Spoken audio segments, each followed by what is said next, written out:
All we've got to know, all we've come to see. It's bizarre when you look back on situations, especially that are slightly traumatic or quite traumatic, and you just do it. Like, you just have to kind of find a way to navigate the situation. There's always a choice. Conversations grow into reality. I've always valued time. I think it's, for me, the only thing you can't make more of. You can make more money, you can make more friends, not that in a horrible way, but you can like make more connections and you can grow, but you cannot make more time. No matter where I go or who I choose to be. When I moved to Bristol 6 years ago, I couldn't sing in a room to one person with my eyes closed. I know you got my back, I know you're there for me. I want to show to people that you can change, even if you are the most timid or shy or anxious of people. That's the art of change. Exactly. One more thing. Hello and welcome to a brand new episode of the One More Thing podcast, an audio interview space reserved strictly for the deepest of conversations with the most interesting and inspiring artists across the most exciting corners of the electronic music realm. Following our launch with Doc Scott, we now find ourselves in the company of one of bass music's most soulful and influential vocal talents. It's Charli Brix.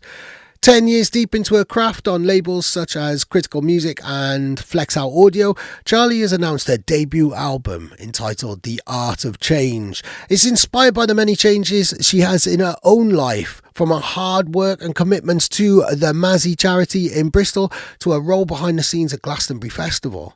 Not to mention her development and prominence as a leading voice and songwriting tour de force in drum and bass and beyond. I caught up with Charli in Bristol in October 2022 to record this podcast. Big shout to Sam Binga for letting us use his studio. I'm Dave Columbo Jenkins, and I hope you enjoy this conversation with Charli as she takes us on a journey through her life and career so far. One more thing. Charli, thank you so much for joining me on this podcast. Thank you for having me. Cool. I'm going to start with a massive big up. Someone we really, really need to big up to start this conversation. We need to big up Whoopi Goldberg. Yes, we do. We do. Sister Act was the film that is the reason why you're here and you're doing what you do now, isn't it? Correct, yes. It really is, yeah. Whoopi, what a woman. What a woman, what a film. Also Lauryn Hill. Yes. That was, I think, the influence from that film, definitely. But yeah, Whoopi. Big up Whoopi. Go on, cool. So before you saw Sister Act, you didn't really kind of have any plans to become a singer or it didn't have an inkling that you might have this type of lifestyle?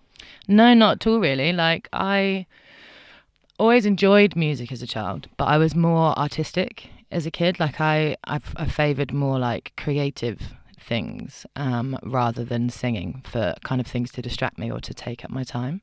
So like drawing or painting, yeah, exactly and that. Stuff like that. Exactly that. So I was always the kid at Christmas that would get like, you know, the make your own keyring sets or the like those scratch little drawing things that you scratch away and you can see all the colours underneath.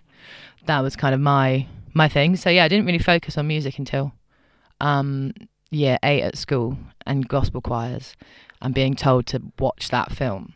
And then that was where it all kind of started to click into place a little bit. Wow, yeah. So it wasn't just that you just happened to see that film then. You were told to watch it. You were part of a gospel choir. Yeah, at school, which was actually headed by a really lovely Welsh lady who was probably the happiest woman I've ever met in my life. And we had a gospel choir at school.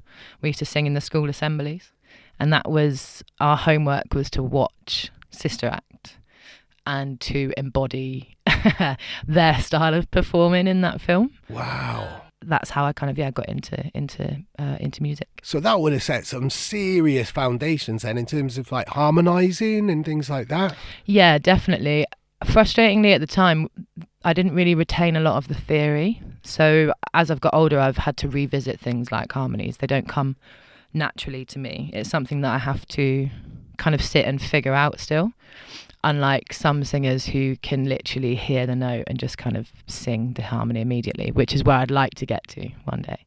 But it's made me have a great appreciation for singing with people and like the layers and the textures and the sound that multiple voices create versus one voice. I think it hits completely differently. Yeah, there's a real science to it as well. And it's something that I've tried to deconstruct when I'm listening. Obviously, we're going to talk about your album in a bit, but when I'm listening to anything that you do where you've recorded your own backing vocals and stuff like that, where you've kind of, you're harmonizing with yourself really, and all of that would come from those really early musical maneuvers. Yeah, definitely. And a lot of it as well, I've realised through going to uni, comes from the music that I listened to around that time as well, which was a lot of kind of 90s R&B girl groups or kind of girl bands from the 90s, where they had these big, wide kind of orchestral choruses and a lot of backing vocals. And I feel like that's kind of been lost slightly as the music industry has progressed. Like, there is still music that's being made, definitely, that has kind of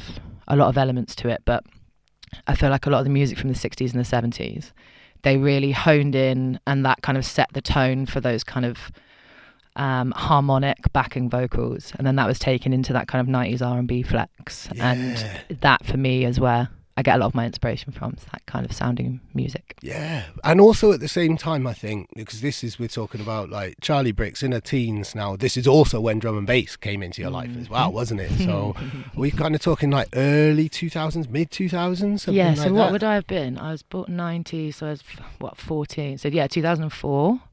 Awesome time for drum and bass. Yes, it really was. Like, I remember my first memories of it were the D&B Arena mixtapes, the Andy C mixtapes, and tape packs from Happy Hardcore, because it was kind of, I was on the fence between drum and bass was what I preferred, and that was what I was introduced to first, but I was also involved slightly in the free party scene, so I had Happy Hardcore on the other side, kind of in the background.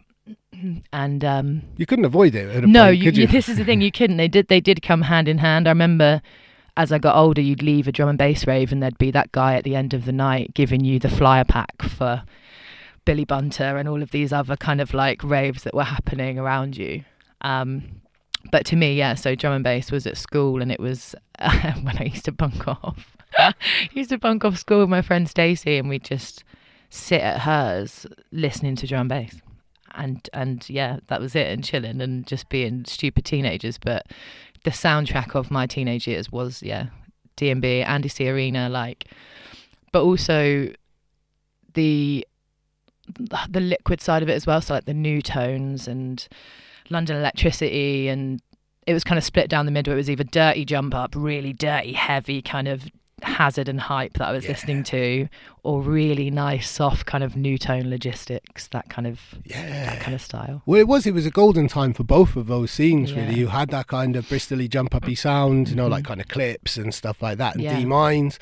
And then also, when I think of the Arena compilations, I always think of Fabio's and like Creative Source. It was a golden time for both of those. But I think like during that time, like your teens weren't easy, were they? Music was a bit of an escape for you, wasn't it? It was, it was, to be honest, in the beginning years, it was something that I used more as an escape rather than as a creative outlet. It was just generally something to keep me distracted or keep me out of trouble, whether that just be because I was just inside listening to it rather than going out doing something else. But it also introduced me to a lot of good friends at the time.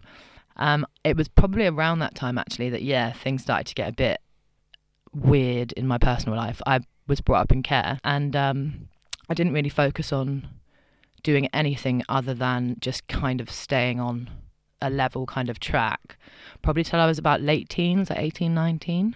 Up until that point, it was just strictly for listening. That was it. That was music, was just to kind of enjoy and see friends too and go to parties and stuff. And it wasn't until I got out of the kind of unstable living situation that I then decided to pursue it as a career. What was that like? It must have been really hard being in the care system. Yeah, it was. I mean, I actually was having this conversation with Melanie, who runs the Mazi project with me. And I was saying how I don't know how I would do it at this age. Like, it's bizarre when you look back on situations, especially that are slightly traumatic or quite traumatic, and you just do it. Like, you just have to kind of find a way to navigate the situation. There's always a choice, and it was tough. It was a lot to put on someone of that age. I had to learn a lot of stuff very young. Lived independently since I was 17, and went into care when I was 13. So it was a lot of like feeling of being kind of displaced, feeling quite marginalised and kind of shortchanged a lot of the time, a lot of confusion, but also a lot of hope. I'm just annoyingly, stubbornly positive. And I guess I just saw enough people go the other way. And I was very lucky that I had a really solid group of friends who I've still speak to most of now, and I've got a lot more over the years. And I was also at an age where I didn't fall through the cracks as many people do. Because I was 13, I was classed as exceptionally vulnerable, so I did get a lot of support. Even though the system is fractured, and it's underfunded, I still got a lot more support than somebody who would enter the system at maybe 16, when they kind of traditionally move on anyway. And Right. the older you get, basically, the less support you're given. Even though 16 is still such a crazy young age, isn't it? Absolutely. I think this is something I'm realising as I get older. I'm only 32 now, but I still feel mentally about 16, just in terms of like my awareness of the world as a whole. I definitely know more than I did in my teenage years, and I understand how things work, but trying to put that amount of responsibility and awareness onto a teenager, it's nearly impossible, if not impossible, to achieve. So I think, I there have been times where I've been quite hard on myself, and then there are other days where I'm like, no, you did all right considering. So Definitely. You find, because I left home at a very, very young age as well, far too young really, looking back. I was 16. And you grow up really, really quickly, don't you? Did you find then, when you settled into your 20s and things became a bit more stable in your life, did you find that you kind of regressed a little bit? Because I certainly did. In my late teens, I was coming on 30, you know, but then hit 21, 22 and things got a bit more stable.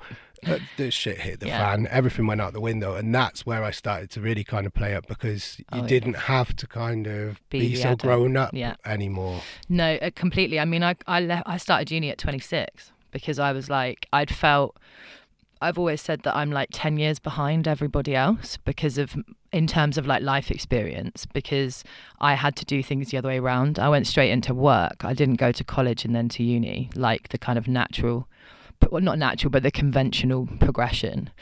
So I felt like I did, like you said, I grew up very quickly. So when I got to 25, that was the point where I'd finally kind of was out of a lot of the debt. My housing was a bit more stable. I'd kind of got my head on a bit better. And I just hated my job. I'd done 10 years in call centres because it was the only thing I was good at, and it made good money. And you know the drill when you take those kind of jobs. Yeah. But it was absolutely destroying my soul. And I decided to quit and go to uni, and that was almost my rebellion to get back those years that I spent, like all the years that my friends were having birthday parties or doing all these things. Like I was looking after my brothers and sisters, or I was doing food shops, or my washing, like things that you just shouldn't be worrying about in your teenage years. So I took full advantage in my probably 25 to 30. I in fact told myself when I started my degree, I said, you're allowed these 3 years. You can do whatever the fuck you want in Bristol, like within reason, don't be a dick, like, but you can just go mad for that 3 years, and then once you graduate, you'll be 29, nearly 30. That's when you slow down and start to get your shit back together.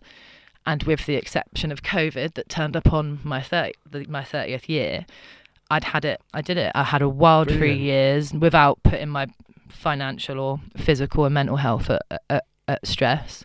Had a really good 3 years, got everything I wanted out of uni. And then as soon as I graduated, decided to go into freelancing and focus on music full time, and here we are. So I absolutely did, and I enjoyed every second of it.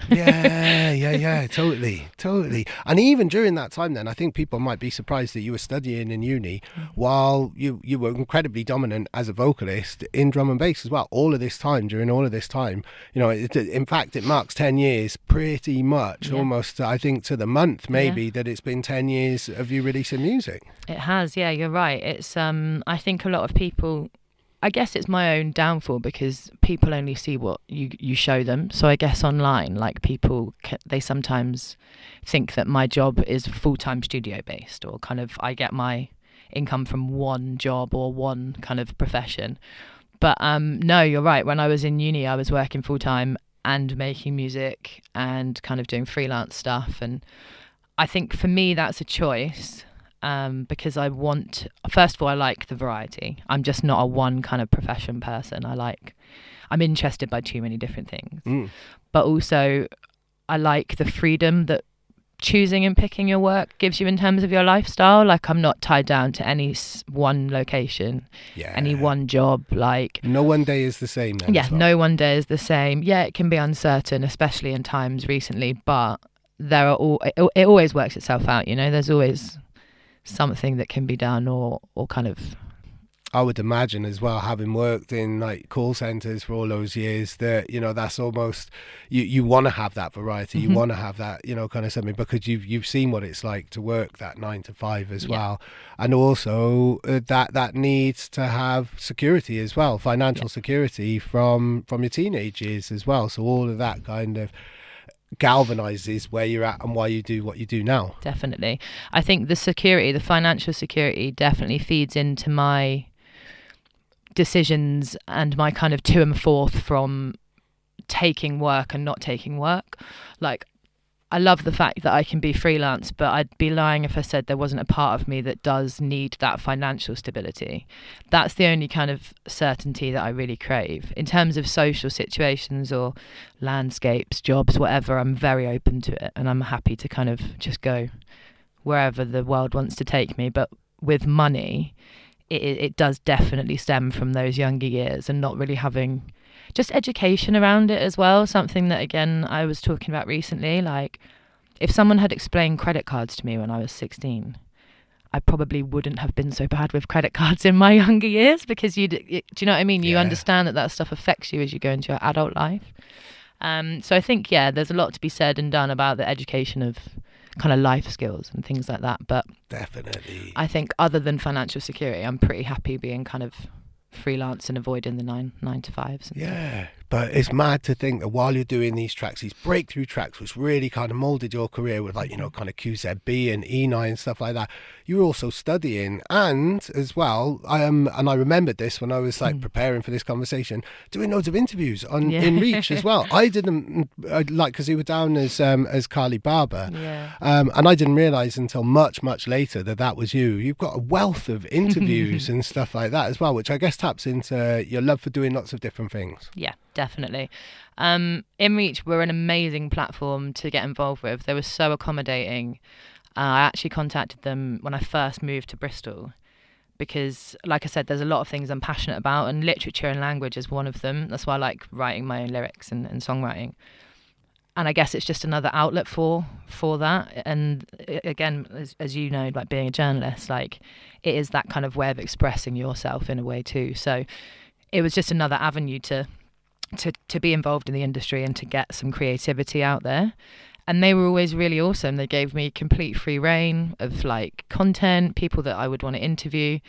And I actually did one in IKEA with Dr. Mika because we wanted like a good space to record and I couldn't think of anywhere. So he suggested IKEA. And I thought, surely they'll kick us out if we're in there, like using one of their fake rooms, like the room setups, like it was just a lounge, and we picked one, and had like a little camera set up and a recorder and a cup of tea, and they didn't say a thing. They left us there for 2 hours. Wow! So one of the pictures, on InReach, you can actually see on the sofa is the IKEA tag. But it was just fun for me. It was a lot of fun, and it was also a really nice way to meet and talk to some of my heroes, some of the people that work in the industry that I work in, that I enjoy. It interested me. I was writing while I was studying. I was working probably some kind of hospitality job in Bristol. And then also a little bit teaching as well. Wow. What were you actually studying? So I did a degree in professional musicianship, specialised in vocals. So it was essentially getting the basics and then an elevated knowledge of your core subject, which for me was great because I hadn't studied or learnt anything about music past kind of GCSE level. So everything you were doing was just coming from gut instinct and the soul, really. Definitely. Especially in my interview. I actually failed my interview into BIM based on the theory because I didn't get a single of the theory questions right. Oh no. However, I got in based on my ear because they played the chromatic scale, which is all the notes on the keyboard back and once, and then they played it back down, and they asked me to imitate it note for note, and I could. And he was like, you can tell you don't have theory, but that can be taught, but you do have an ear for it, which can't be taught, so you'll be fine. And I think that's quite obvious in some of my earlier music, is you can hear the development of my technique as I've gone on through the years. It was quite apparent that in the earlier stuff that I put out that I'm not a trained vocalist. I never kind of pretended to be either, which is good for me because at least it was authentic.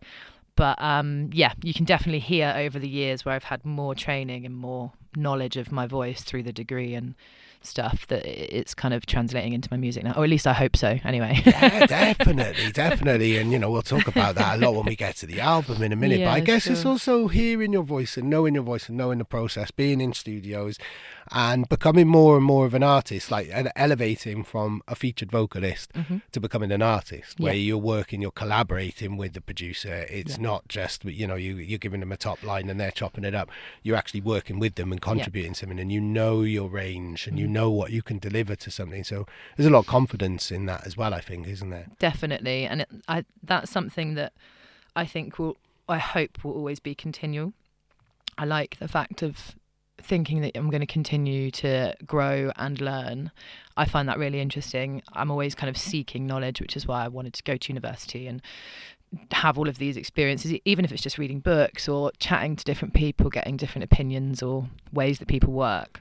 I think it definitely is worth remembering that those things are going to develop. And I actually don't mind looking back and listening to the stuff and thinking, oh, okay, it's not that great, but because you can see that progression, you can hear the progression within it. But it does, it's quite funny listening to some stuff sometimes. I'm like, oh, I really wish I'd changed that. But you get so much more used to, like you said, your voice and how it works and how you work best. And I guess the thing that you can take away from it is just learning from those experiences and then putting them into the next kind of project that you do and stuff.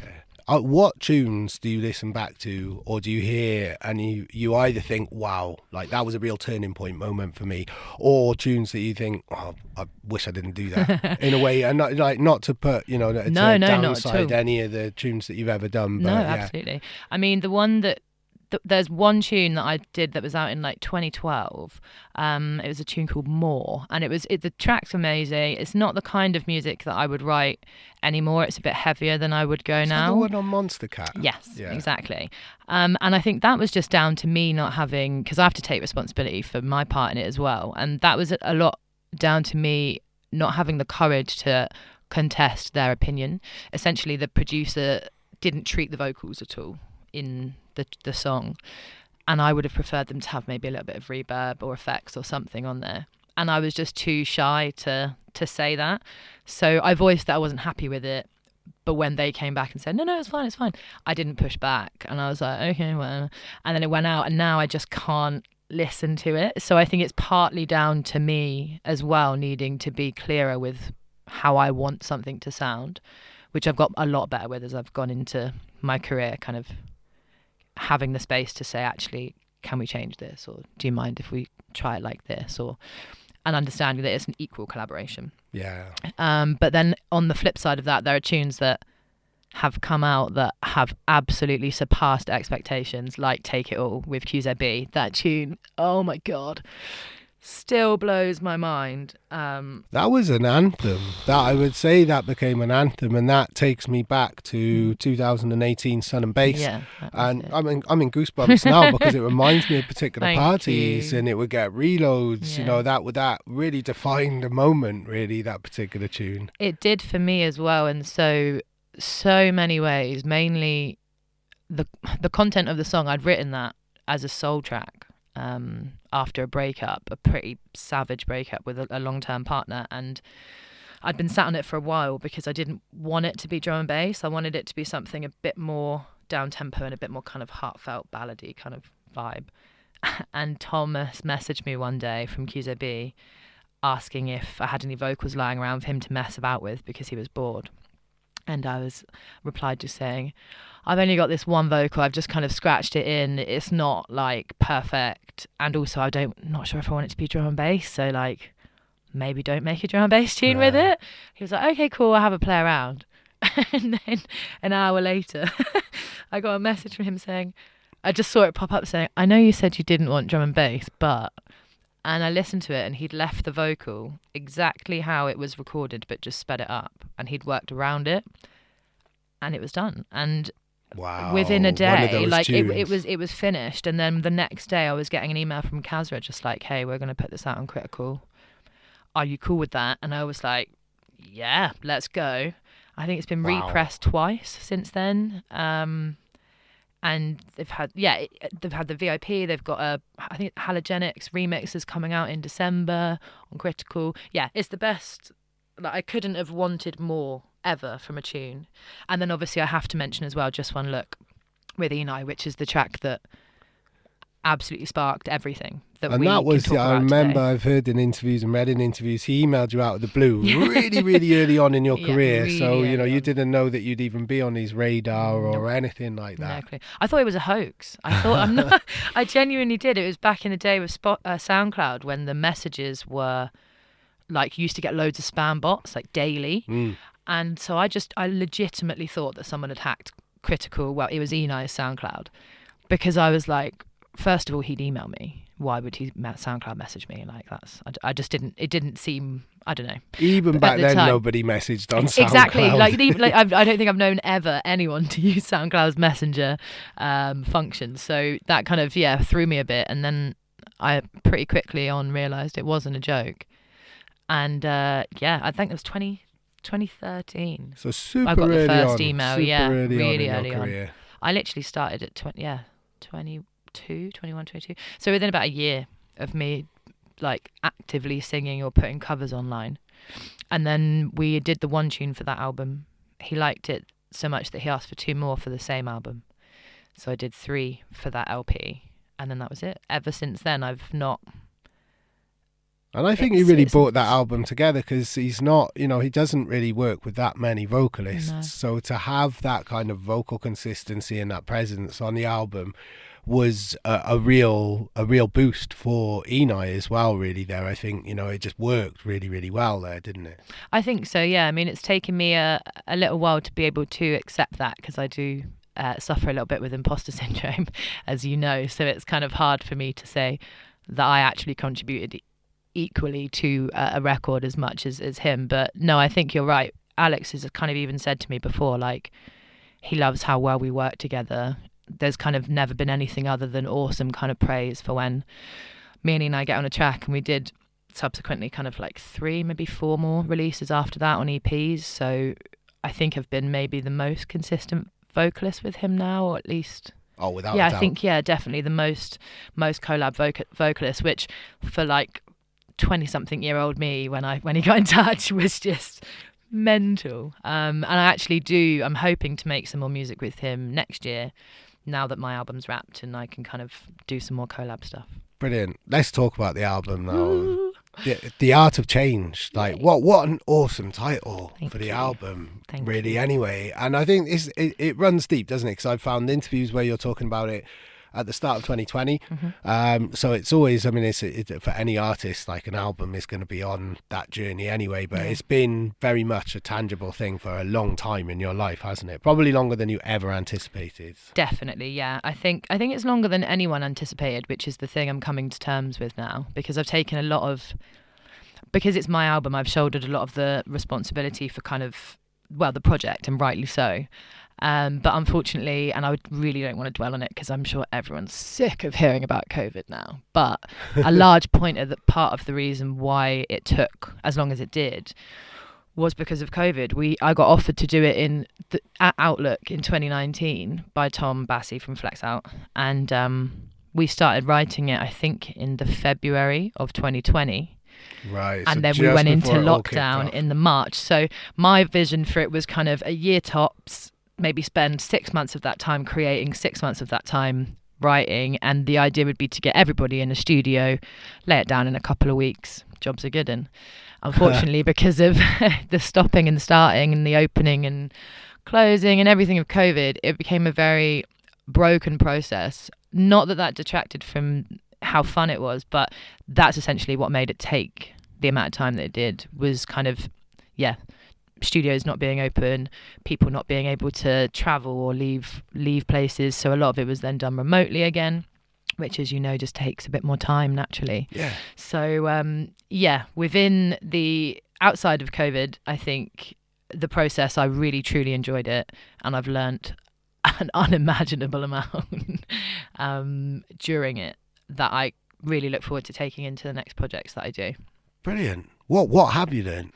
So I think time management is the biggest one. Time management, and also being realistic with your, not only your expectations of other people, but of yourself. I think everyone, or a lot of creatives at least, fall into this fallacy that they are superhuman. Yep. And they can do everything all the time, every second of the day. You can't. Yeah. Like, you and just then can't. You get annoyed with yourself if you've got this list of things that you're going to do, even if it's impossible to do. You still get annoyed because that's the goal that you've set yourself. Exactly. And you think, yeah, I'll smash that out. I'll do Exactly. this. I'll do that. And it never works out. It's knowing yourself there, really, isn't it? And I think that's it. We are held by our own limitations. Like, I disappoint myself because of the expectations I put on myself. If they were more realistic, then I wouldn't be disappointed. So I think the biggest thing I've taken out of it is, first of all, the value of time. And I've learnt that just in general with COVID. I've always valued time. I think it's, for me, the only thing you can't make more of. You can make more money, you can make more friends, not that in a horrible way, but you can like make more connections and you can grow, but you cannot make more time. So I've always been pretty conscious of it, but working on an album has made me a lot more aware of other people's time. And also communication. Forgetting sometimes like how many moving parts are involved, and I forget that people aren't always in my head. So I have to get what's in my head out of my head. And so I've not only learned to communicate better with producers, engineers, vocalists, or kind of the language of music, but also on a professional level, being able to be direct and confident and to lead a project. I'm not particularly a pushover, but I'm quite passive because I have a lot of varied interests and I'm quite eclectic. So you're I don't willing have to one take on particular people's vision. opinions Exactly and that. stuff like that. Exactly You're always that. open to other people's perceptions. Yeah, that's not to say that I don't have a starting point or a vision that I've got in mind, but I thrive from other people's input and other people's imagination, and that's what kind of sparks me and triggers me. So learning to keep the space for that and kind of be open to other people's ideas, but also still be comfortable and confident enough to have the final say, and remembering why that is, because it's my album and it's my project. I'm not just the featuring vocalist. Yeah. It's my kind of, I'm allowed to say, actually, no, can we change that? No, can we, do you know what I mean? But in a nice way. And that's been really tough to get used to because I'm not used to being so assertive. It's a whole other form of communication and a whole other dynamic, isn't it? I've spoken to Sola about this recently where, you know, with her album King, she suddenly found that she was guiding stuff and no one was chopping up her vocals. And that was a real revelation for her. But you'd kind of had a taste of this with your solo EP anyway. I did, Kintsugi, yeah. That was really nice actually, because I was very lucky with the producers that I've worked with on that project, that I knew them all. And with Alex Faction, I got to work in person because he was living in Bristol at the time, so that was really nice.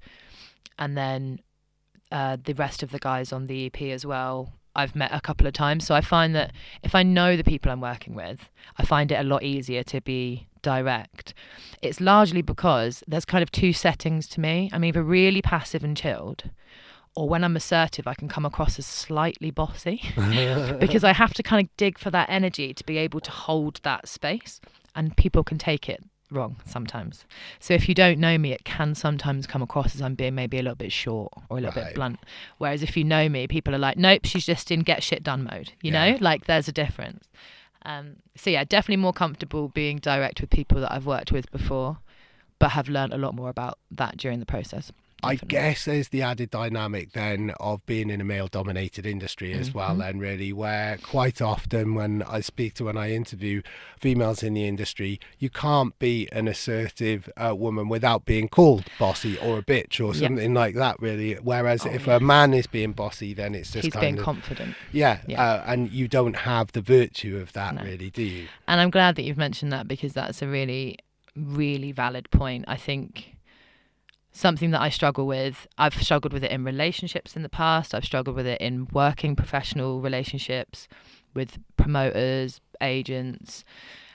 If there is, when you're being kind of passive and you're kind of playing along and everything's fine, you're lovely and you're nice and you're really great. The minute you voice something that, say for instance, if you're rider, like I know it's something simple, but, or say accommodation, your accommodation's not been booked or something. If you call that out, you're being a diva.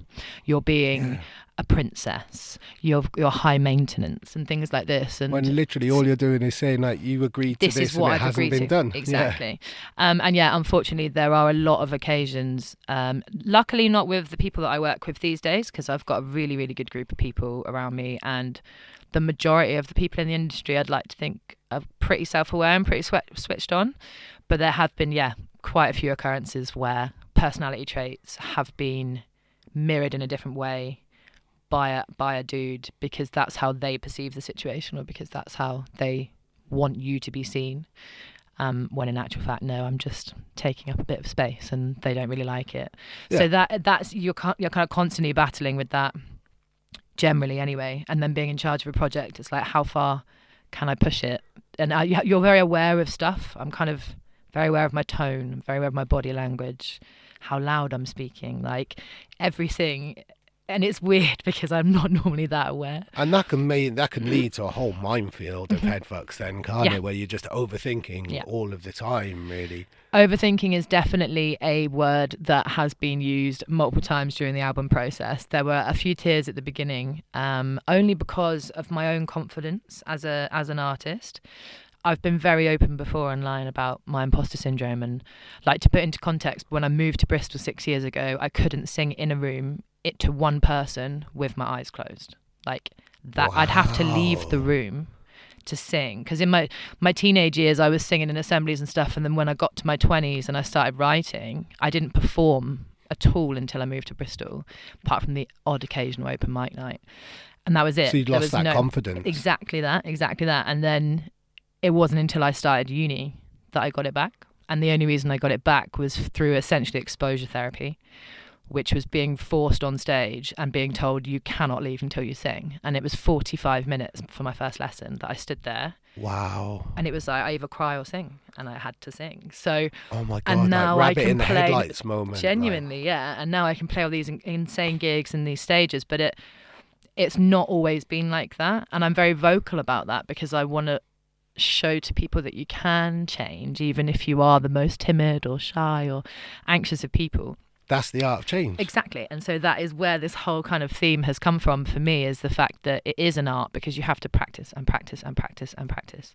Wow. And again, I think that's going to blow people's minds. You know, that you were doing these massive records, but you would have to be on your own in a room recording that vocal. Yeah. Wow. Even just my friends, like one of my friends came to see me. She lives in Australia now, but she came over last year, and she came to see me play at Thekla, and she was just crying in the crowd. Because she'd never seen me perform. Like, she was like, I can't believe that you are doing this. Like, I remember when you literally used to ask us to leave the room, and I was like, I know, but it is just the same as anything. Practice and having good people and good kind of foundations around you. But I used to be fucking terrified. Wow. Yeah, completely. That's mind-blowing. I want to big up the supportive people around you, but first let's touch on imposter syndrome, because I still get that 20 years of doing this. Like, I still get that feeling that you're not doing enough, or you're not doing it quite right, or at one point somebody's going to turn around and go, you're talking bollocks. What the hell are you doing here? You should be back driving a van, Dave. And I have that fear every single day. And you know, imposter syndrome is I want to do a feature on it and talk to some psychologists about it eventually. It's such a real thing, isn't it? It really is. And it also, to this day, surprises me still, the people that I think don't suffer with it, and then I find out that do. And I'm like, wow, you're either really awesome at not showing it, or or I'm just really a bit dumb and not picking up on it, because like you would never know. But I do think it's good to talk about it. I hope that it's not something I live with forever, and if it is, then I just hope to be able to find techniques that help it not destroy or kind of hinder what I'm doing, because ultimately, and you're a switched on guy, we wouldn't be doing this if we didn't think that we were capable of doing it, because you wouldn't put yourself in a position where you could fail repeatedly. Yes, you want to take risks to kind of elevate, but deep down, we both know within our professions that we can do what we're doing and we're good at it. But it's remembering that, I think, and keeping that as a consistent and as having that as the priority voice. Exactly. Like, there's lots of other voices and stuff in your head, and it's having that as the one that cuts as the through louder the most. one. Yeah, definitely. But at the moment, and for quite some time, it hasn't been the case. And I think doing the album has definitely helped to quieten that voice at times, because I feel exceptionally accomplished for just finishing it, to be honest, like let alone getting it out in the world and the people receiving it, just actually having completed something.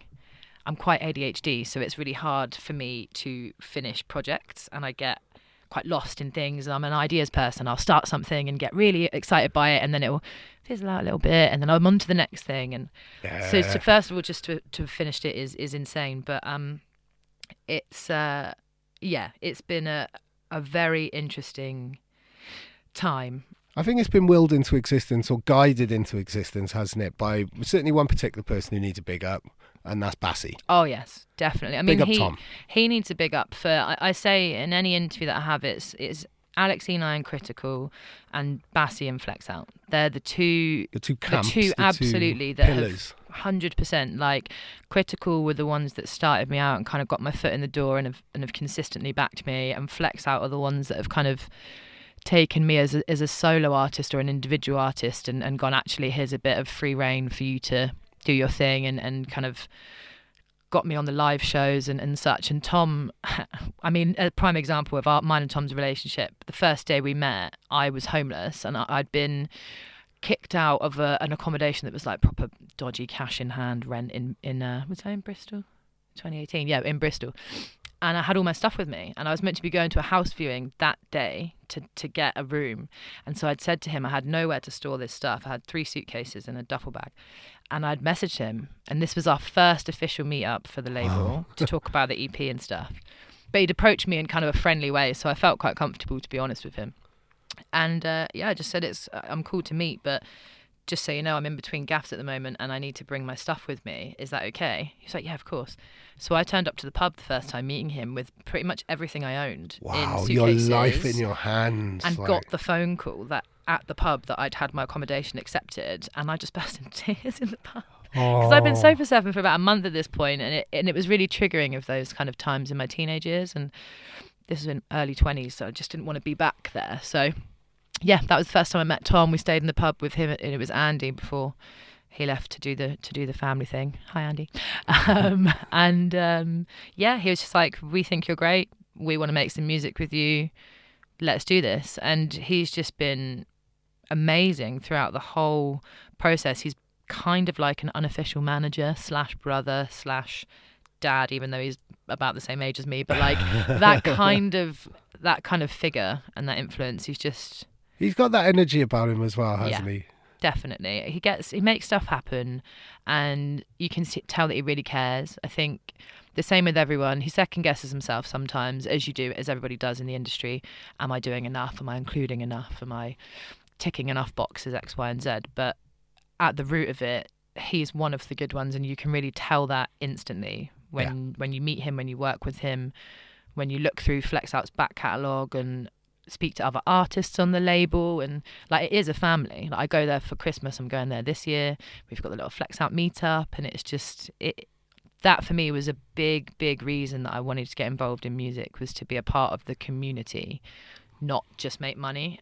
I wouldn't be a drum and bass vocalist if I wanted to make money. I mean, it's a secondary, but it's to be a part of that, and Flexout really specifically opened up that kind of family environment to me. So I'm like endlessly grateful to Tom. Yeah, definitely. You see that as well with artists who've stayed with the label as well, you know, and I've interviewed him before. We've spoken before about that kind of, there are particular labels which start off, they are a springboard for new talent, and then they're on that label for a little while, and then they get signed by Hospital or Critical or something like that, Shogun, whereas so many people have just stayed with Flexout and grown with it, really, and yourself included, I would say there, really. And community is really important for you, isn't it? It is, definitely. I think I've understood why more as I've grown up. I mean, it makes sense to me now just because of the lacking of family element, but when I was younger, I didn't put two and two together.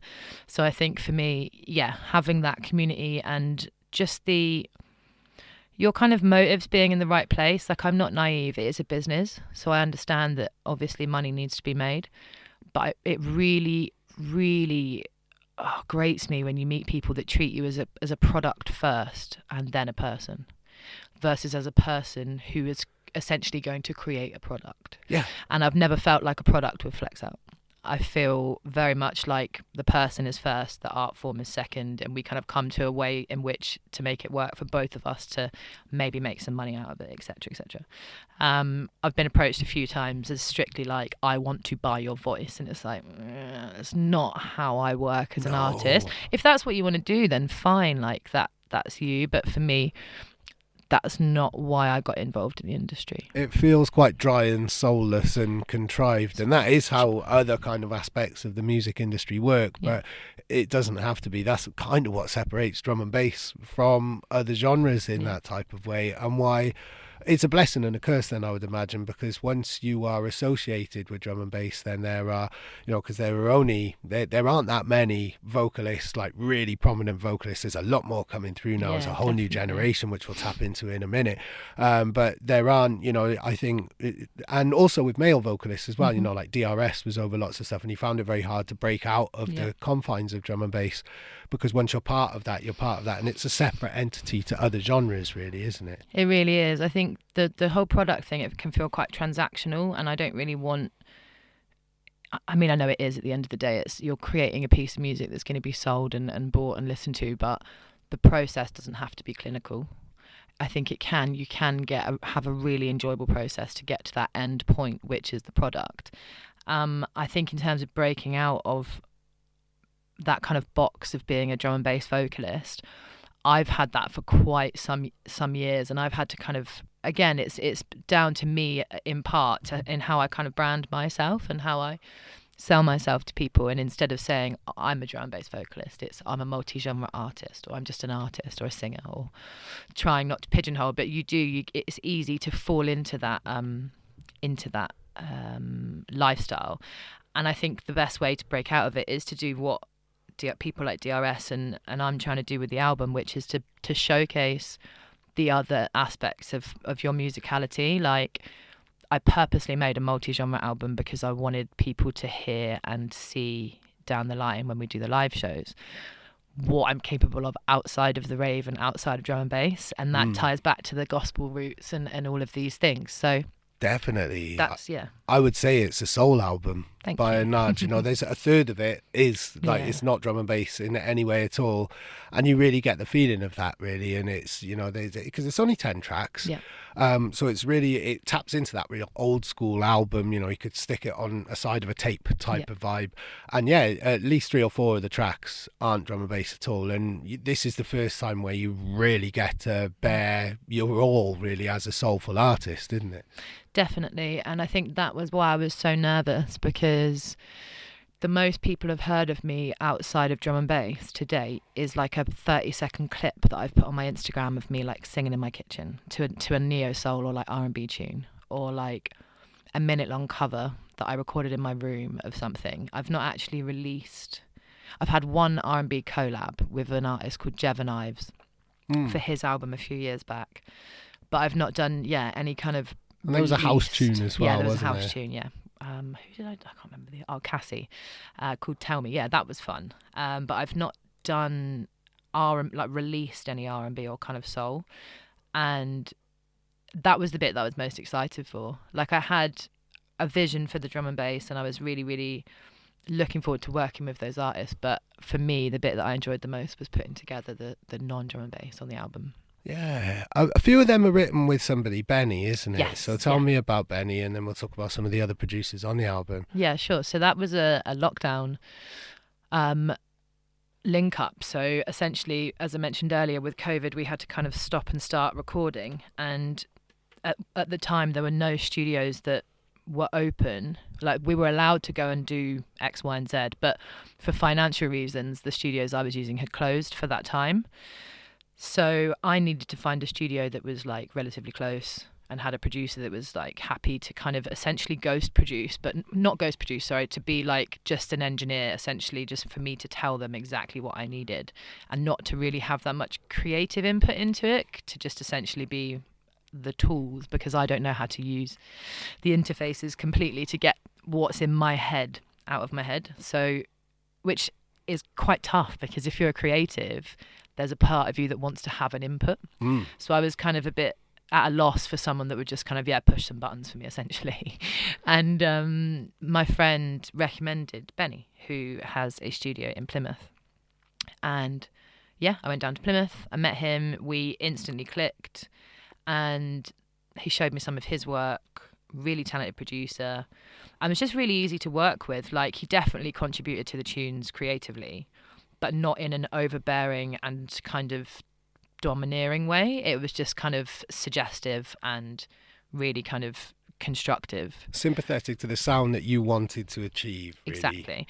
But while still giving me space and kind of teaching me, like, there are tunes that I actually co-produced on the album, so I made the beats, which I've never done before. Brilliant. So for me, that was a big thing that I had to tick off the list. As I said, I wanted at least one track on there that I've contributed both to the melody and to the lyrics. And so I achieved that with Benny. We would just book a couple of days. I'd stay over in the studio, and we had like little sleepovers, and we would just write for days at a time. And it was much needed, and was also actually how I met my partner, was through being in Plymouth. So that was right, cool.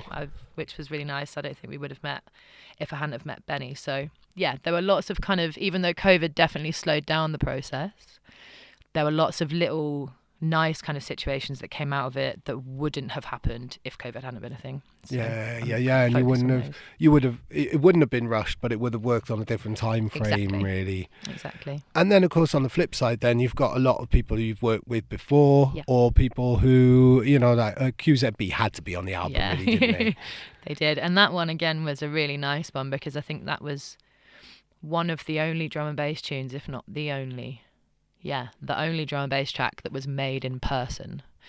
And that was because they invited me over to sing at Ben's wedding, and which I sang Take It All, which was, it was one of the best gigs I've ever played in my life. It was so beautiful. I love it so much. And they're an amazing couple, an amazing crew, and we've become really good friends over the years. So I was out there anyway for the wedding, and the day I left, Thomas and I got in the studio, and he came up with the chords, and we wrote the melody for our track on the album in his studio. And that was really nice, because again, it was just so effortless, because you're working in real time, you can make those changes. So really, really happy with how that track came out. And looking forward to working with them again. I'm actually going out to Switzerland in November to make some music with them for their album. So looking forward to going out and seeing them. Brilliant. So all of this comes out now in March next year, and this is going to drop like almost half a year before, like 4 months before. But Mazi is coming out literally as this podcast comes out. So that's a really special track. I mean, it's got Lenzman and Slay on it, hasn't it? It has, and tell us all about that one. So this first single, it's called Mazi. Really, really excited that I managed to get Lenzman and Slay involved. I've wanted to work with Lenzman since I was like, 18, 19. And it's been on the bucket list for a long time. And how long have you been talking about doing a track with him and stuff? Was he aware that he'd been on the bucket list? Yeah, since maybe 2018, 2017, since of having the courage to ask him. And then he'd done a remix of In Your Soul for Symmetry. So I knew that I was at least on his radar. and that he at least didn't mind my vocals because he would be happy to remix them. So I thought, okay, well, maybe it's worth giving it another try. And yeah, he was keen to come on board. Slay is just an absolute ledge and happy to get involved in general. So they made the track. I kind of, with the people that I couldn't work with in person, I sent like reference tracks over to them, kind of the vibes that I was after. And I think with this one, it was maybe a Spectra Soul tune, very kind of like orchestral, very light, nice and pretty. And got the track going. And then I actually wrote the tune about all of the people that I'm inspired by, which is a ridiculous amount of people, and named it after the Mazi Project, which is the charity that I work for and is ran by my best friend Melanie, because Mazi means together in Greek. Yeah. So it kind of all tied in terms of like the fact that it's written about my friends and the people that are close to me that really push the boundaries and really just live in a way that I really love, like people that just follow their passions and just live in a really good and wholesome and fun way. And also people that, again, from the inspiring side, they're really not just pushing their own boundaries, but pushing boundaries in the wider sense, like with Mazi. The whole idea behind it and how it started and just everything, like, it just baffles me. It absolutely baffles me that can be stemmed from someone's brain. So it's totally. a very special single to me. So, I mean, tell listeners what Mazi is all about then, if they don't already know, because it's a very Bristol-specific project, but it seems like a blueprint that could be repeated in any kind of city, and it's such an important topic, especially at the moment with the cost of living crisis and everything else with the Tories.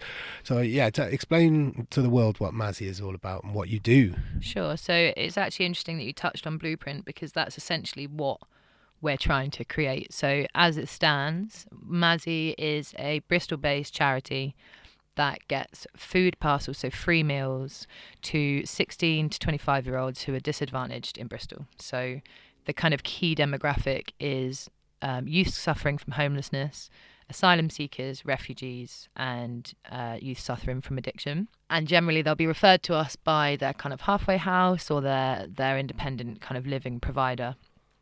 And it's kind of like HelloFresh in the terms of how you order. So we have a menu of all of these meals that we have, and each young person picks 3 meals a week. But instead of it just kind of being like you turn up to a food bank and you get a packet of pasta and a tin of tomatoes, the recipes are broken down into ingredients, and they have a recipe card, because we're trying to promote education and teaching people how to cook and have a bit of choice and autonomy. Yeah, well, this is a huge thing, isn't it? And it taps into what we were saying right at the start of the conversation with, like, you haven't got a clue when you're a teenager. No, like, you know, kind of, you might be able to afford a little bit of chicken, but you don't know what to do with it. And I gave myself food poisoning because of that, and didn't eat meat for years because of that, because I didn't know how to cook and there was no one to ask or anything like that, you know, especially before the internet. Yeah. So it's empowering people then, isn't it? Definitely. And I think that's it. Essentially, it's split down the middle. It's the first of all, it's the providing the service of getting people food to make sure that they are in a mind frame and a state where they can function enough to be able to continue to develop themselves.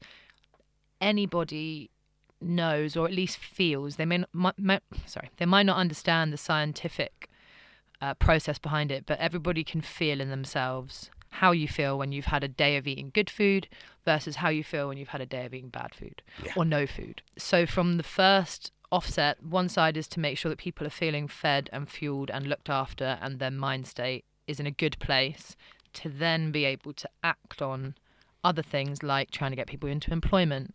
We work with hundreds of local food suppliers and fruit and veg shops, etc., hospitality link-ups that in an ideal world we'd start to place our young people into.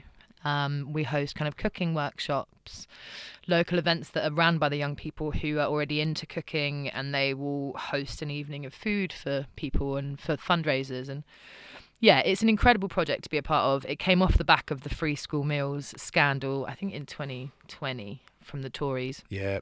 And Mel just blew her lid and was just like, this is a fucking joke, which it was. And so she decided to do a comparable shop for the same amount of money, but for about 4 times the amount of food, to put them to shame. And that's where the Mazi Project was born from. So we now support 70 young people a week with 3 meals a week. Brilliant.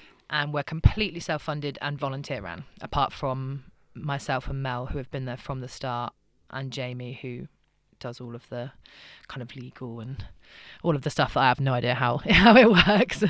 And then it's all just a core team of volunteers that have been with us from the start.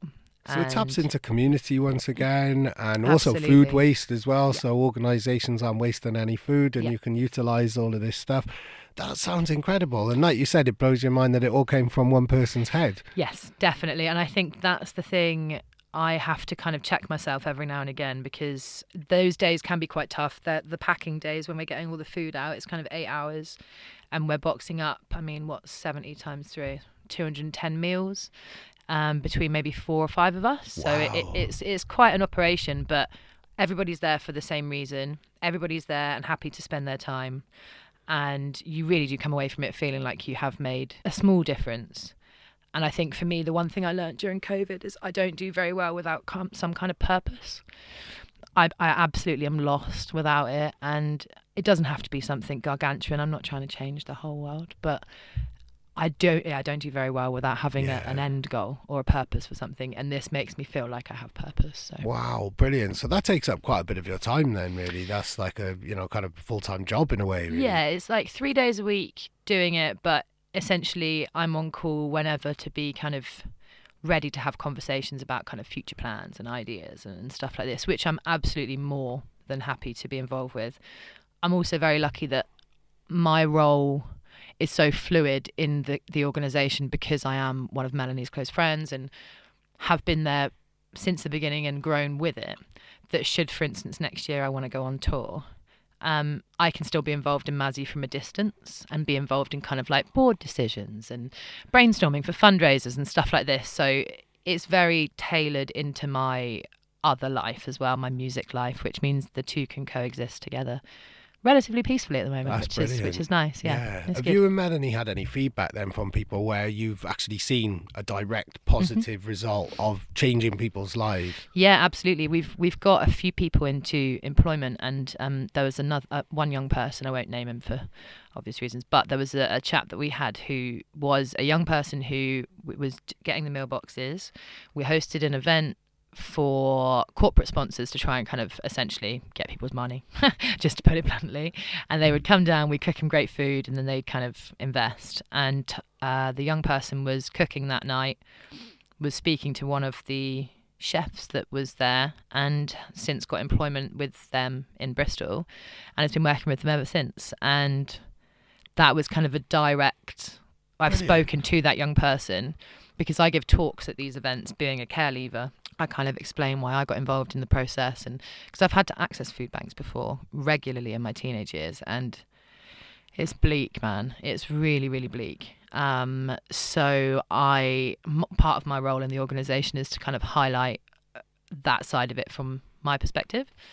And so I did speak to this young person at the event, and they kind of sympathised with my situation, and I sympathised with theirs, and they were honest about it, and they've said that they find the help invaluable, which you'll get a few people that, like, honestly, a lot of them won't really show much gratitude or understanding of what people are doing, because why would you? Exactly. And also, like, when I was in that age, and you feel like a burden, you've got all this shame and guilt and all these horrible, like, feelings to deal with. Like, you're not going to be sitting and thinking about thanking someone for doing something. Yeah. So it is a thankless task largely, but we don't do it for that purpose. It just makes it all the more amazing when somebody does thank you.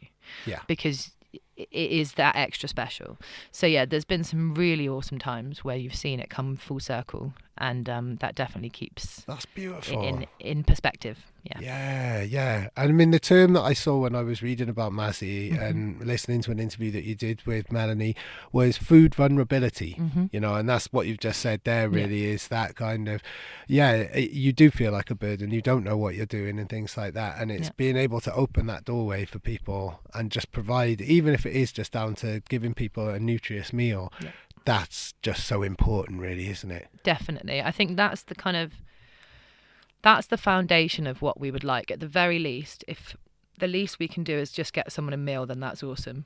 At the most, it's kind of limitless as to kind of what they can get out of the service. It gets to a point where it's down to how much you want to involve yourself in the activities or in the community, the kind of levels that you can elevate to are pretty endless. It's just down to how many conversations you want to have. And I know a lot of things feed into that, like confidence and self-assuredness, and some of our young people are quite socially anxious and they're not very good at striking conversations. But luckily the partners that we have and the local people that we work with are just awesome. They're incredible. They want to inspire people. They want to encourage people into the industry. So it just creates a very warm and welcoming environment. And who doesn't love a good meal, you know? Yeah. Like, who doesn't like nice food at the end of the day? It's just something to bond over. It's really wholesome, really, really wholesome. Brilliant, amazing. I wish you all the best of luck with that in the future, and hopefully rolling it out around the country and stuff like that. This is, so that was the plan with the blueprint. Ultimately, essentially, is that we would approach kind of councils or local establishments with the blueprint of Mazi and be like, here you go, this is how we do it. It's definitely doable. Yeah, crack on. Yeah, and I once think you've set that is that kind of precedent, really, and Absolutely. got that structure in place, really. Cool. And another aspect that I've been fascinated about your working life beyond music, but also involves music, is your work at Glastonbury, where, you know, you're not just like, you know, you go out there and you're living in a field for a couple of months. Like this is, you know, you're deep in the Glastonbury system. What do you do for Glastonbury then? So I'm on a contract with them and I go back each year and I'm one of the purchasers. So I think there's four of us that do it, really only kind of two in the peak time, which is me and my assistant. So I started in 2019 as an assistant, and then I'm now in my old boss's job, and I now have someone working. I don't like the word assistant because she's equally as good at the job as me, but someone working under me. And we buy, the simplest way to describe it is for 4 months we spend money, and then for 2 months we pay money. But actually it's a case of buying anything and everything that kind of is needed for the festival, apart from the tents and the staging. So all the structural stuff is already kind of there or booked and paid for when I get there. And then my job is to pay and find and then pay for anything else that's needed. Wow. So that could go from like feeding the staff to stuff to sell or anything? Traders we don't mess with too much, thankfully, but correct. So anything from catering for the staff all the way up to pyrotechnics for the pyramid stage. Wow. Or paint for all of the staging and such, wood to build all the stuff out of. So essentially it's a lot of budgeting, sourcing material at the best kind of prices, creating kind of relationships with people, but a lot of that's already done. We've got kind of long-standing relationships with suppliers and stuff, so it's generally just maintaining that. But it's very insular. You cannot have a life, like legitimately. You can't, not from them. This isn't in the contract, but the balancing of being there, it's just all encompassing. That you try your absolute hardest to maintain some kind of real world life. And it's as soon as you move on site, that's when it all goes to shit. Like up until that with the commute, you can just about have your evenings and stuff. And then, I spend 3 months living there, because it's just so demanding of your time and attention that the commute, and I don't drive either, is just too much of a faff. So we all end up moving on site in like May. So you live in a caravan or a tent? I live in a caravan, thankfully not a tent for 3 months. I think I might, it might break me. But in a caravan for 3 months. And that, for the month of May and June, I don't really gig that much, because it is kind of, all hands on deck. It kind of has to be, because it's creating a world. I mean, it's expansive, it's huge. There's a Glastonbury behind the Glastonbury that everybody sees, isn't there? Like just the organisation, the amount of staff and everybody else, like just catering for people alone, I would imagine, is a head fuck. It's unbelievable. Like until I was working there, I had a basic knowledge on events and kind of infrastructure and back office stuff and such, but the size of the operation is unfathomable, like how many moving parts there are. If you think about the fact that the conversations are had in kind of October, I go in March, the festival's in June, and I leave in August. Wow. So I finished midway August and started in the beginning of March this year. So it's like you get maybe 2 or 3 months before you then start having to think about the following year. It is like literally building a city. So when you think about everything from the ground up, it's like how I feel when I try and think about space. My brain just stops and it's just like, no, this is too big to compute. I don't understand it, so I'm just going to stop thinking about it. So yeah, I still haven't wrapped my head around the size of it, and I've done 2 contracts since 2019 with them, and each time I'm there it continues to baffle me, just the size of it. But yeah, there's a great team. And so for a whole month of the month of June, I'm just locked off to the world, basically. Wow. I'm just in Glastonbury. I mean, it baffles me that you're able to do all of this. So we're talking about you doing this. I mean, that's an interview in itself, just talking about your Glastonbury role with the Mazi stuff and being a singer as well, and being an artist and releasing a debut album. At one point, I'm guessing, because you're spinning so many different plates, at one point you're going to have to choose which plate you spin, really, isn't it? Yes. Well, this is something. I mean, I've been quite...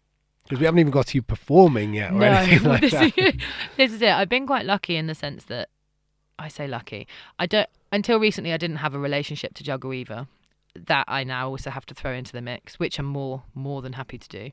But I think that was a big part of why I could take on as much work as I could for the last kind of 5 years, because I've also been single and had no kind of attachments or no kind of, because I don't have any family here. I don't have any family, and I didn't have a partner till recently.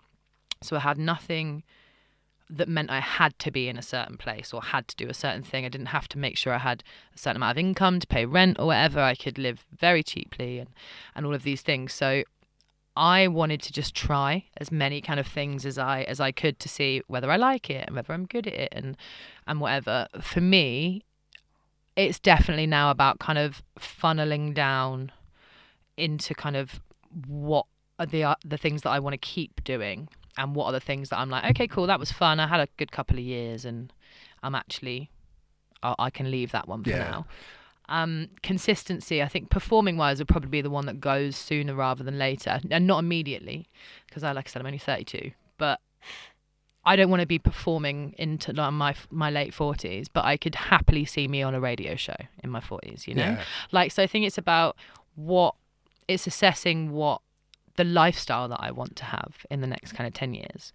And so for me it would be more things like writing music more than performing it over the next decade, or I'd pick my shows a bit more so just kind of doing the bigger shows or the festival shows rather than, because I think there's still a lot of potential for what you can do as a performer. Exactly. That you still want to show the world. You know, I was learning about the live shows that you've done with the Looper and things like that, and I would love to see more of that. Yeah. And also, you're at the forefront of the DJing, kind of DJing and singing world, which that's become a phenomenon in itself, especially this year, with A Little Sound and Inja and Ruth Royal and loads of people absolutely smashing it. Well, you were doing that, you did that real legendary show during lockdown on I think it was the Stay at Home Festival. Yes, it was. But doing stuff like that, which I hope the world will see a lot more of before the performing winds down for you. Well, it's more about sidestepping and doing more of that kind of performing. So the singing side of stuff, like, don't get me wrong, I will absolutely still be singing, and obviously I'm going to tour the album, and I definitely at some point want to do a second album. So we're not talking any time in the next kind of 10 years, but when I do start mentally ticking things off to kind of slow down on, it'll be more about kind of focusing on live performances with full bands and doing the more multi-genre stuff like with the Looper, and more kind of soulful gigs, or like more DJ sets where it's just me and the mic and I can sing. And thank you as well for saying about the whole kind of when I was doing it before, because it's not about like kind of, oh, I did it first or any of that, because I didn't. Like, I'm not the first person to think to sing and mix at the same time. I obviously saw Rhea doing that for quite some time before I was doing it as well. Yeah.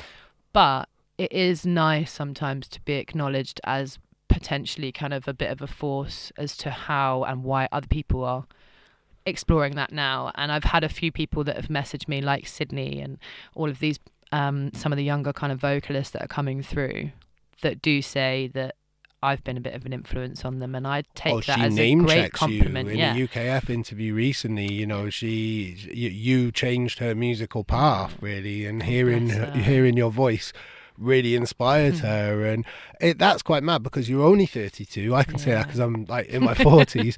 You are still in like, you know, the burgeoning stage, the blossoming stage of your career really, but you're already influencing the new generation coming through. And I think now is just a great time, whether you're established or whether you're coming through, it's just a great time for really celebrating all forms of vocal talent really, and songwriting talent, I think. Definitely. And I think it's about time as well. Like, one of my biggest bugbears used to be that labels would be more than happy to get me to sing on their track, but they wouldn't book me for their label night to sing over it live, as in like a host or whatever. It was always just some next MC, and that I think has been challenged more over the years.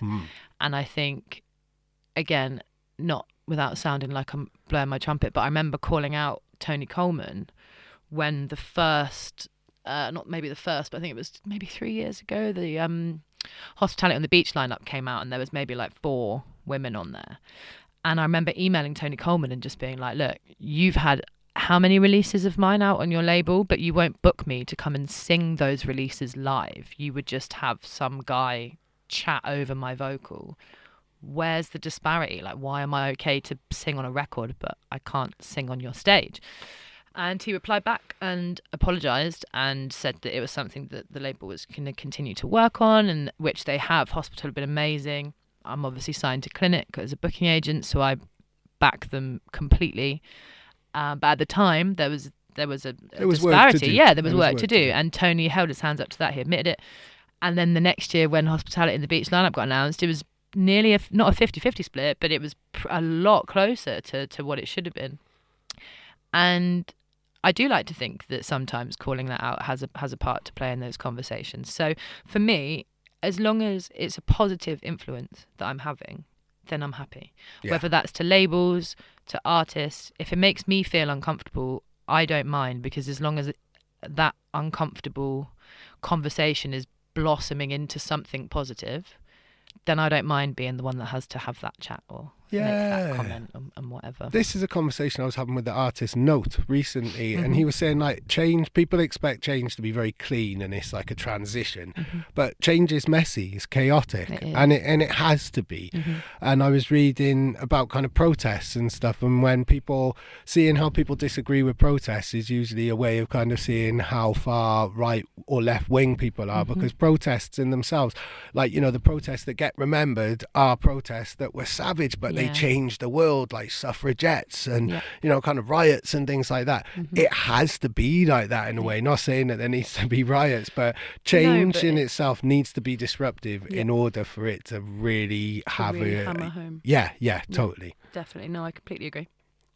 Cool. How about on the flip side of things, I wanted to know some just crazy musical moments that you've had, just moments which you never would have expected, or funny moments, just things like to kind of wrap up really, just stuff. Yeah, sure. It's either studio moments or when you've been writing or anything like that, which have blown you away, surprised you that you just wouldn't have expected, or you look back and you think, wow. There's been so many. I mean, first of all, I have to mention Printworks. I've never been speechless, ever, apart from on that stage. You know, when your breath just catches in your chest. I played the Critical's 20 years sellout event at Printworks. I was on with E9 Jakes, and my first view of the venue was walking up and over backstage of main room, and then you kind of walk up and then you see the room in front of you. Oh, wow. Oh my God. Like, I don't know how I'll ever have that feeling again. Like, to this day, it was the biggest show I'd ever done, and it was incredible. Other experiences is generally, for me, it's meeting the musical heroes and them knowing who you are, or like having continued faith, like Marky. Yeah. Blows my mind. He messages me like every week just to check in on how I'm doing, how am I. He's asked me to be on his album. Go on. He just has this undying amount of faith in me, which just blows my mind again, because I used to bunk off school and listen to him on these tape packs and stuff. So that for me is always a big one. And then the Outlook Boat Party, 2019, Flexout. That was obviously the summer that for me was the last kind of hoo-ha that was really kind of it was just such a good year. And getting to play the Flexout boat party with all the Flexout lot, singing all of our tunes in Croatia was just, it's the stuff that you dream about. It sounds cliche as fuck, but it is. It's those Totally. moments when the sun's going down and you're in the sea and all your friends are there, and it's like that perfect lighting, and it's so romanticized. But those moments do exist, and for me, that was a very special one. It's Definitely. cliche for a reason, and there is something really special about a boat party because you're all on that boat. Yeah. You know, like, I guess it's a little bit different in Croatia. You could jump off and have a little swim because it's a nice sea, but you can't if it's like a boat on the Thames or something like that's that. it. You're all there. There is something really, really special about its togetherness, really, isn't it? Yeah, for sure, definitely. And I think that, again, for me is a big factor in my music. That's why I like collaborating with people. That's why Mazi is so important to me, because it's about togetherness and collaboration, community, and music bringing people together. Yeah, that is the most important thing. I think that's what kind of brings people into it. That's what, you don't just choose this life, do you? You can't, you can fall into certain things, but you actively choose particular paths, and you don't, like, you said before, you certainly don't do it for the money in this kind of niche underground world. And it's the togetherness, it's the people, it's the spirit, it's the energy, isn't it, really? All of these cliches are cliches for a reason, aren't they? Definitely, I agree. Brilliant, cool. So the album comes out now in March 2023. Yes, I think it is the 3rd that we locked in. I'm going to say that with some level of confidence that it's the 3rd of March. 3rd of March 2023, and then the first single is out. By the time this airs, it should be out now, but it'll be 31st, Halloween. It's out for. So it would have been out for a couple of weeks then. Awesome. Will there be other singles building up to the album then as well? Yes, there's going to be another one in January. And then I think we're going to do one more before the album drops as well. Off the top of my head, I can't remember. But I know we've got it locked in. And then, tour's going to kick off. And lots of wonderful things to look forward to. Amazing. I can't wait to see it all roll out. And best of luck with everything. Thank you so much for joining me. Thank you so much for having me. It's been great. Awesome. And thank you to everybody who's listened. Stay tuned for another podcast very soon. This has been One More Thing. I'm Dave Columbo Jenkins, and this has been Charli Brix. Woo woo. Brilliant.